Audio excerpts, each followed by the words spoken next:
बिस्मिल्लाहिर्रहमानिर्रहीम अल्लाहुम्मा सल्लि अला मुहम्मद नबील उम्मी व अला आलिहि वसल्लम तस्लीमा। अस्सलामु अलैकुम। अच्छा, अब हम इस वीडियो के अंदर देखेंगे कि अब CD रोम को इस HP के मॉडल के अंदर कैसे हम इंसर्ट कर सकते हैं, लगा सकते हैं।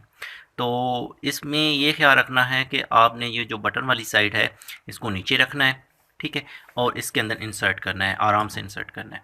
ठीक है, जैसे ही आप इंसर्ट करेंगे तो ये बिल्कुल आसानी से जो है अंदर चला जाएगा। ठीक हो गया जनाब। अब इसको चेक कर लें कि ये प्रॉपर इसके अंदर फिक्स हो चुका है नहीं। इसके बाद इसको ऐसे आप टर्न कर लेंगे, उठा लेंगे, और अब ये उस वर्टिकल पोजीशन में आ गया।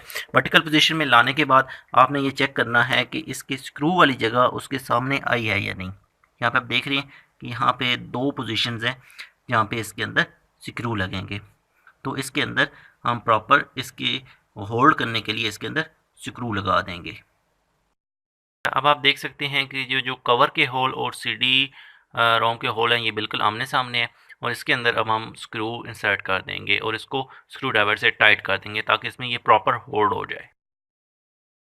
मुझे उम्मीद है कि आपको ये मेरी वीडियो पसंद आई होगी। देखने का बहुत शुक्रिया, और इस किस्म की मज़ीद वीडियो देखने के लिए यूट्यूब पे हमारे चैनल स्टार वर्चुअल ट्यूटर्स का विज़िट करें, और इस किस्म की मज़ीद वीडियोस को बेहतर करने के लिए हमें फ़ीडबैक दें ताकि हम इनको मज़ीद इम्प्रूव कर सकें। जज़ाकुमुल्लाह। अस्सलामु अलैकुम।